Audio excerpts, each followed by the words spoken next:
Hello, my name is Mace. Welcome. This is the my Criterion haul from the most recent sale in July. I actually had forgotten about the sale, in all honesty, with everything going on in the world. It kind of just slipped past me, but I was probably about 2 or 3 days in when I finally realized, oh yeah, the Barnes & Noble sale. So this is what I had picked up. I got about 18 movies. I've gotten to watch a couple so far. A good amount of blind buys, a good amount of kind of films I'd been looking at for a while and interested in picking up. A lot of first-time pickups from directors, some recent films as well, some recent additions to the collection, and ones I'm very eager to check out. So I'm going to start off with a small pile of 4. These are directors whose names I want to ensure that I'm pronouncing correctly, and instead of just waiting to get to them, I want to do them the service that they provide and try to pronounce these names as best as possible. The first film is Spy Number 923. It's Beyond the Hills, directed by Cristian Mungiu, I believe is how you pronounce that. Romanian film.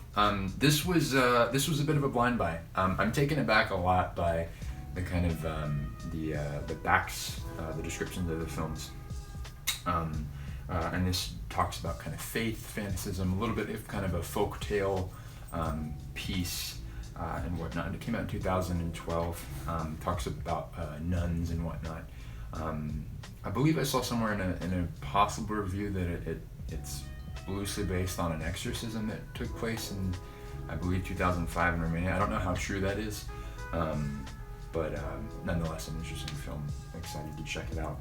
This was one of the last films I bought. It still has the packaging on it. The Cranes Are Flying, directed by Mikhail Kalatozov, I believe. I'm not sure. Soviet film, Russian filmmaker, Spy Number 146. I'd actually, on the last day, I just popped into Barnes & Noble real quick. I was in the area. And I saw this on the shelf initially when I got there, kind of read the back, kind of sounded interesting. I put it down. I was walking around the store a little bit, and I came back and I was like, it sounds really interesting, kind of hopeful, this relationship being affected by this man being pulled away into battle in World War II. So definitely the definition of a blind buy, I suppose. So eager to check that one out. This was a film I had been kind of anticipating for a while. I didn't pick it up in November, I think is when the last sale was, or maybe the flash sale. I don't recall. But it is El Sur. Kind of hard to see with the lighting. I'm sorry about that. This is a 1983 film, Spy Number 927, and Spanish film.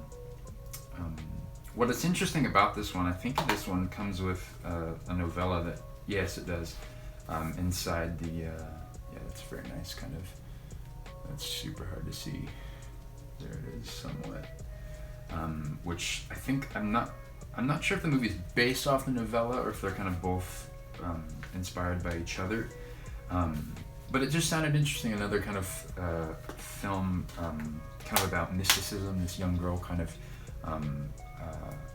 I think she's kind of enamored by her father. Her father was this, I believe he's this priest, a doctor, with mystical powers, so to speak, and so kind of playing around in the mystery, in the world of fantasy, I suppose. So another film eager to check out. Blind buy for sure. Jacques Cocteau's Orpheus. Orphée I think is the proper pronunciation of it. A French film from 1950, Spy Number 68. So top 100, one of the kind of earlier additions to the collection. What really got me was the back of this film. The last sentence says, Orpheus's peerless visual poetry and dreamlike storytelling represent the legendary Cocteau at the height of his powers. Film kind of talks about like like he filmed it in like modern day Paris, but the kind of passing through, I don't know if it's time necessarily, or it's like these kind of dreamlike sequences happen through him passing through mirrors. I just found that really interesting, and I haven't watched anything about it, really read anything about it, so I'm kind of really going into it blind, so eager for that one for sure. This is one for sure that I had been looking at for a while. One of the masters, one of the greats, Persona, Ingmar Bergman, 1966, spine number 701. I mean, that is just a beautiful, beautiful cover, you know.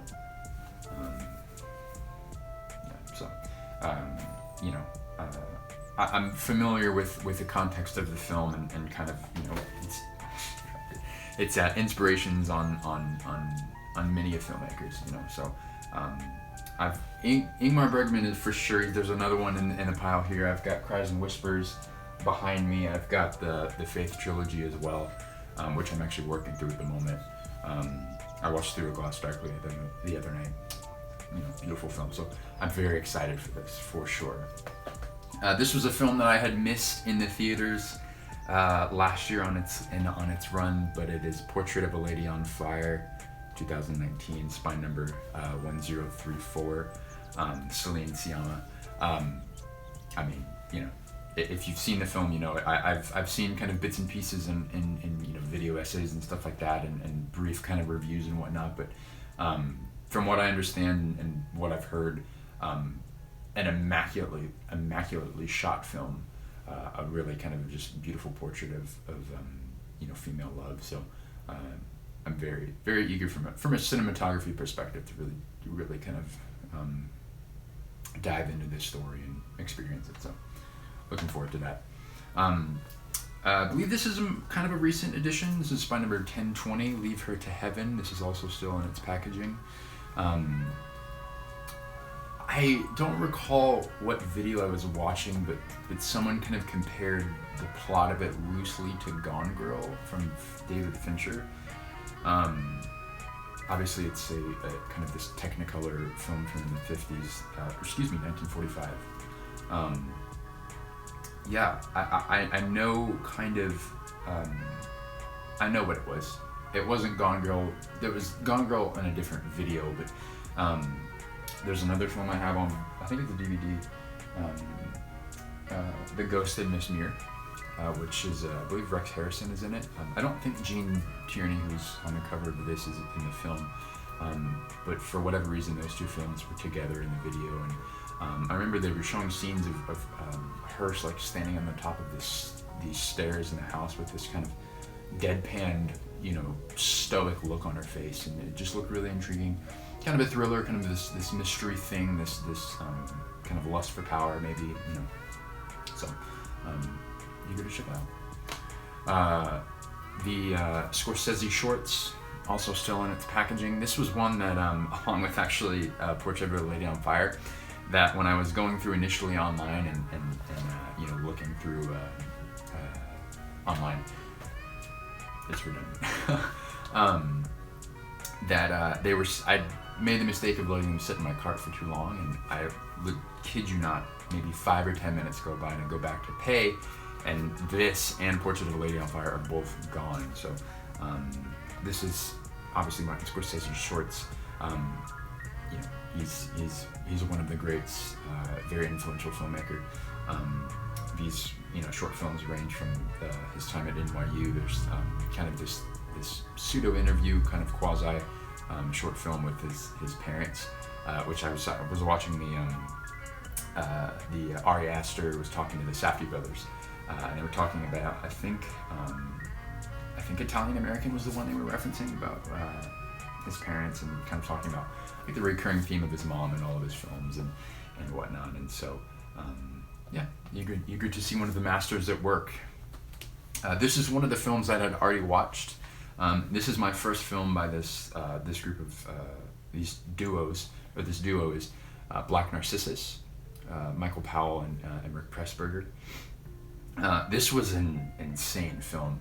I had just kind of been slightly familiar with the two of them through you know, videos on the Criterion Channel, or other supplements on other things. And actually, this is one that I'd seen in a lot of the top 10 lists on their website, which is one way that I kind of just will go through and just hear about other people's, directors and writers, comedians, musicians, and people, whoever's doing these top 10 lists on the Criterion website. And this and The Red Shoes was another one that was kind of showing up a lot. If you've seen it, you're familiar. Deborah, I believe it's pronounced Carr, Deborah Kerr. It's spelled Kerr, but I think it's Deborah Carr, could be mistaken. Kathleen Byron. The two of them are fantastic in the movie. They're kind of back and forths, especially towards the end as the film kind of transitioned into this kind of thrillerish, almost kind of erotic, like tension-filled scene. The kind of climax scene on the top of the monastery by the bell was insane, and Kathleen Byron's like transfiguration into this kind of obsessed, almost kind of psychotic character was really interesting, and the use of makeup and stuff, and really, really awesome kind of climax. And so there's parts of the film that are a little bit kind of unfortunate. There's parts where you can tell that certain characters are kind of bathed in makeup to make them look like they're Tibetan, which is unfortunate. That's kind of part of it. But I mean, it came out in 1947. This monastery is supposed to be in the Himalayas, and so it's unfortunate. But outside of all that, really interesting film, and I'm really excited. I really want to check out A Matter of Life and Death, which is another one of their pictures, and then as well as The Red Shoes. So gotta get through this fast. Just kicked my camera. Nice. This is one of the first films I actually watched that I had picked up from this go around. 2016's Personal Shopper, directed by Olivier Assayas, something like that. Pardon me. French film, spine number 899. This was really an interesting. I haven't gotten back to watch it. I think it certainly deserves a rewatch. This one and the one I'm going to talk about after this, I think 100% deserve rewatches, as all movies should. It's this kind of ghost story, also this kind of drama, also a bit comedic at times. Pacing of it's interesting. I don't really have an issue with that. There's some sequences in the film. If you've seen it, there's a sequence where Kristen Stewart's character, her kind of arc is that she's in Paris. Her super, spoiler-ish little bit for the film is that she's in Paris, which I believe is where her brother committed suicide. And there was this promise that the two of them had made between each other that whoever of the two was the first to die would send the other this kind of sign from the afterlife. And I probably missed something in the ending of it, in the ending of the film, when she kind of reaches this kind of climax and stuff. But it's an interesting journey for sure. There's a bit in the film where she kind of spends, I don't even know how long, on this train, and the story is kind of happening on her phone as she's texting this unknown number that's talking about her brother, talking about her and stuff, and then the movie kind of transitioned on this kind of like murder thriller kind of thing. It's a lot of stuff happening at once. I didn't hate it. I didn't love it at the same time. Again, I think it's something that deserves a rewatch to kind of go in with a new set of eyes. This was another film I had watched, Spine number 612. 2010 film, Abbas Kiarostami's Certified Copy. Juliette Binoche and the actors William Schimmel, who's an opera singer, which is interesting, play this possibly married couple. What the kind of vibe that I had gotten was that they were married in a past life, and were kind of reenacting this idea of a love story that kind of never happened, or that maybe not never happened, but it's no more because they're not together. Super interesting film. Another one that I think I need to rewatch again to just get a better understanding of from the get-go. I mean, you follow the dialogue between characters. There's a bit in the beginning where Juliette Binoche's character is talking to her son, and he's, I think, talking about specific plot, specific narrative choices and ideas that kind of help you understand the story overall. Yeah, I don't know how to put my words to the film, because it's to me it's still just kind of an enigma almost. Like it's I don't know how I feel about it necessarily. I enjoyed it. I certainly enjoyed it. But talking about it and making it cohesive is difficult for me, because I don't have really the best idea of what happened necessarily. So. This is Ingmar Bergman's The Virgin Spring. I believe this is the first collaboration with Sven Nykvist, his cinematographer. I could be wrong on that end. 1960, Spy Number 321, another Bergman film. This plot of this, kind of, if you're familiar with it, you'll know that so Max von Sydow plays the father. And his daughter is Corinne, who's this kind of, this virgin in this village, medieval Sweden, and she's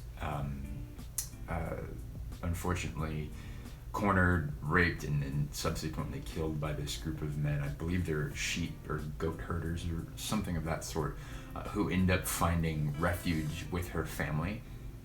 So, and it's got a very kind of small description on the back, which I like, that it doesn't delve too much into the story overall.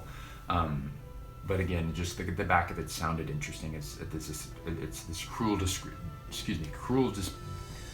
depiction of a world teetering between paganism and Christianity. I just found that really interesting.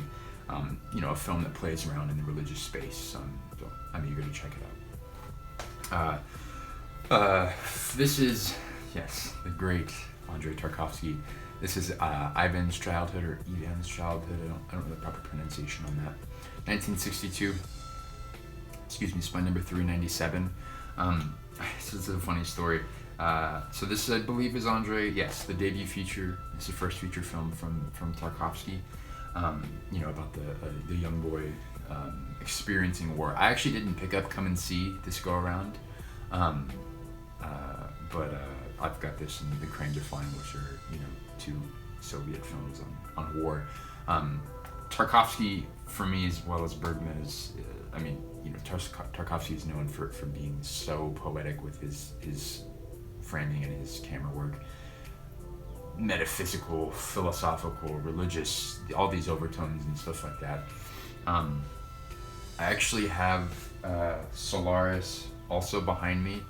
I haven't watched it yet. I want to really experience that film. I watch a lot of my movies at night. It's a longer film, and I really want to just be able to experience that film, and I want to have it go into it with the right kind of mindset. So I haven't watched it yet. But I actually have watched the Soderbergh version of the film, which I believe came out in 2002, which I have on DVD somewhere. This is kind of going somewhat off topic. I enjoyed that film. I was certainly familiar with Tarkovsky's Solaris beforehand, before I had found Soderbergh's. From what I remember of watching it, it's been a while. It maybe isn't so narratively and physically dense as Tarkovsky's. Obviously, they're both stemming from Stanislav Klem, I believe is the last name, I'm not sure, but his novel, which Solaris comes from the same name. So both obviously very different films on their own right. But right now my kind of only experience with it is the Soderbergh version of it. I wasn't the biggest fan of George Clooney in the film, but regardless, Ivan's Childhood, very eager to see where he got his start, and then go down the line, Stalker, The Mirror, Solaris, all that kind of stuff. So eager for that. The Double F, Veronique, Krzysztof Kieślowski, Polish filmmaker. Spy Number 359. 1991 film. It's very hard to see on there. My apologies. This was somewhat of a blind buy. I tell you, I looked at every Barnes & Noble. I really wanted to pick up the Three Colors film. Did he also do Decalogue? It's escaping me right now. I might have just mixed the two of those up. I have no idea. Regardless, I've been looking for Decalogue and the Three Colors this sale for sure, and couldn't find any of them. So I wanted to experience this filmmaker and his stories, and so I picked up The Double Life of Veronique. Kind of very interested in this film for sure. Another one that I haven't really read much about, and I really kind of want to experience it as blindly as possible. So very eager for that. If I'm not mistaken, this film had just gotten I just kicked my camera again. This film got a reissue as a Blu-ray. I believe it was previously a DVD. It's Spine Number 45, another Abbas Kiarostami film, Taste of Cherry. This, again, another film kind of talking about this idea of suicide. In context of the film, it's an Iranian film. Tehran is where the film takes place. And you've got this van driver who's kind of going around having these conversations with people, essentially kind of looking for someone to bury him after he commits suicide, which is an interesting thing. Another film, again, with no kind of preconceived idea, no idea outside of this, the basic plot of it, no idea how it's going to play out. That's difficult to see. It's got a really interesting and kind of beautifully enigmatic cover on it. But for a film that on the back kind of gives away what possibly what's going to happen, I think is really interesting. So, I mean, I've got 2 films from Kiarostami so far, so and I have been kind of looking at the Coker trilogy as well, and definitely interested in that, and him as a filmmaker for sure. This was a film, another one that I had kind of seen in top 10 lists. This will be my first viewing of any of this filmmaker's work. It is A Brighter Summer Day by Edward Yang. Over 3 hour film. I am incredibly excited to watch this. Again, another film that I want to be able to experience fully. I have seen so many just reoccurring clips on YouTube of the young boy singing Angel Baby, and I don't know if it's a nightclub or what it is necessarily in the film, but it's this really young boy, probably, I don't know, maybe 9 or 10 years old, kind of crooning over this 50s love ballad, and that image of that is just kind of seared into my head, and so I'm really excited to watch this. From what I saw a little bit on the Criterion's YouTube channel, actually, was that this film's restoration is supposed to be very, very, very nice. So excited for that. Been kind of on a sci-fi kick. I've been binging through Dark on Netflix, the German show, and so kind of sci-fi-esque, and I'm a huge fan of sci-fi anyways, and so I picked up World on a Wire, Rainer Werner Fassbinder, 1973, Spine Number 598. I believe this is a television series. I don't know, I saw it somewhere that it's like a television series where it's just this kind of one long form video, but again, the back of this film was very interesting to me. They talk about Philip K. Dick, Kurt Vonnegut, and Stanley Kubrick. This film kind of being this corporation, kind of artificial intelligence and stuff is at play, and 1973, Germany. I'm very interested to see kind of how the world is kind of formed and how the kind of story plays out and stuff. So, and that's also a very kind of an interesting cover. It looks like kind of he's standing in an eye, so who knows. And this is the last film. This was one pickup from this director, another kind of recent film, 2016, Spine Number 893. Kelly Reichardt's Certain Women. Laura Dern, Kristen Stewart, Michelle Williams, and Lily Gladstone. The front of this film looks like a painting. It's beautiful, and I'm really intrigued by it. The film kind of, I believe, takes place in Wyoming, kind of barren Wyoming, so to speak. American West. I'm scanning the back of this. Montana. There it is, small town Montana. I was watching this. Actually, I was watching Wind River the other day. Actually, a few days ago, and people were kind of comparing just the setting, the desolate kind of setting of Wind River to this film. So, I don't know a lot from this director. I know Old Joy is another one of her films in the collection, which I'm eager to check out as well. So I guess you could say this is somewhat of a blind buy. I don't know. From what I've heard, Kelly Reichardt is a fantastic director and kind of really in control of the story she's telling. So I'm very, very excited. So that is it. That is the last of the films. It's a lot of films. I love Criterion Collection being open to all of this cinema in the U.S. and then outside the U.S., all this world cinema and stuff like that. So burned a hole in the wallet for sure, but it's worth it in the end, I suppose. So thanks for stopping by. This is the first video on the channel, I think. So outside of these kind of haul videos, which I love to watch, and I hope people enjoy watching these, be kind of film reviews and stuff talking about things like that. I'll probably certainly be doing videos on Personal Shopper and Certified Copy, Black Knight, all the stuff I've watched, and even stuff outside the Criterion Collection, because if you see on the wall, I've got Blade Runner poster, there's a Casablanca poster over there, there's a Close Encounters poster, I love this stuff, and there's the very small collection. That's not all of it, but behind me there. So nonetheless, thank you for stopping by. I hope you enjoyed it, and see what you let me know what you bought in the comments section, and kind of talk about things a little bit. And yeah, hope you guys have a good one. Peace out.